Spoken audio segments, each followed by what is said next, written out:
Hi, I'm Josh Hall, And I'm Kristen Phelps. and we're in Dr. Strange's EDM 310 class at the University of South Alabama. Today we'll be discussing Rafe Esquith's There Are No Shortcuts, chapters 1, 2, 14, and the epilogue. Rafe Esquith is a teacher in Los Angeles and has been for more than 20 years. He teaches the 5th grade. In his book, There Are No Shortcuts, he discusses his successes, failures, and everything in between.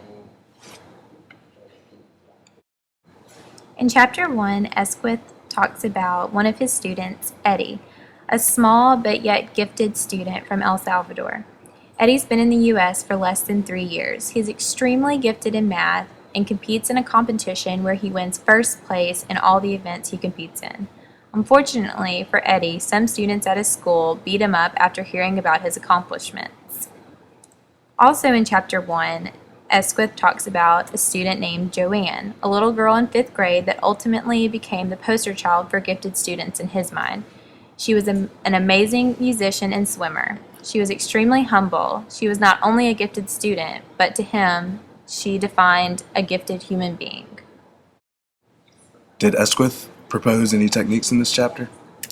He did. He talked about a couple of ways to help gifted students that are mixed in with your regular classes. One of the ways was that you don't necessarily need to give gifted children busy work.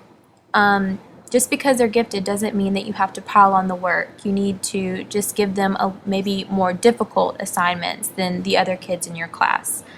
Another thing that he talked about was letting your gifted students help tutor the other students. You need to remember that the gifted students have needs too, but they can also be of help to other students, and it can help teach them to interact with other people.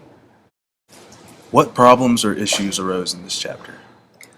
Well, some teachers who let the gifted students in their classes help tutor get really complacent with them being able to help other students. So when gifted students are able to go on and maybe be introduced or go to higher level classes, sometimes the teachers get a little upset about this and they want the students to stay in their class so that they can help tutor the other students. Another problem that gifted students can have is when their parents boast and brag to people about their scores and accomplishments. This can cause the children to either resent their parents, or it can cause them to get really nervous about their grades and ultimately cause them to do not so well in school. Were there any particular questions that arose in this chapter? Yeah, one question that Esquith asked was, what should we do with children of high and sometimes extraordinary abilities in a system that nurtures mediocrity? And basically that's what this chapter was pretty much based on, was what do you do with the gifted students that are mixed in with possibly your regular students in your classes? In chapter 2, Esquith opens by talking about the success he has experienced so far in his young teaching career. His students enjoyed his class, his peers admired him, and he felt generally good about the work he was doing. He goes on to describe some of the challenges his young students faced and his struggle to push them to achieve more. He notes the improvement his students begin to make as together they strive to do better. Rafe then moves to talk about the very special student in his class named Kevin, who grew up and became a very intelligent young man with numerous academic honors. While Rafe never fully understood the impact he had on Kevin's young life at the time, he finds out as the chapter comes to a close. What techniques did he propose in chapter 2? In this chapter, Rafe proposes that every teacher ask themselves a few short and difficult questions. These questions are, what is your mission?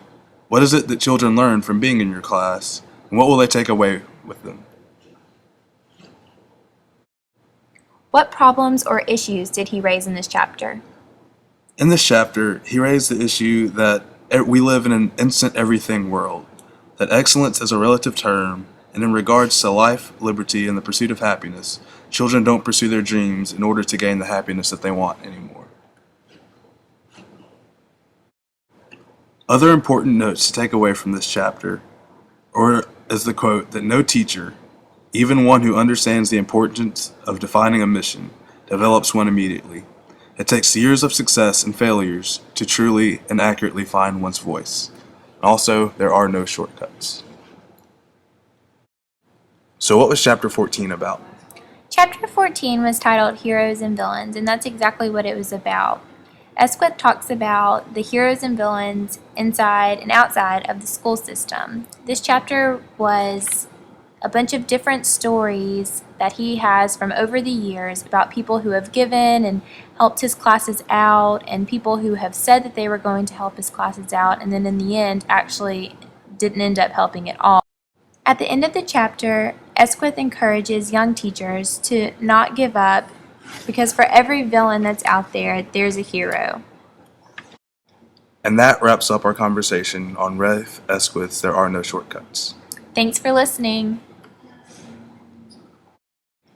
There Are No Shortcuts can be ordered online at Amazon.com for $10.25. It has an average rating of 4 out of 5 stars based on 64 customer reviews. To find out more about Rafe Esquith, you can check out his website at hobartshakespearean.org.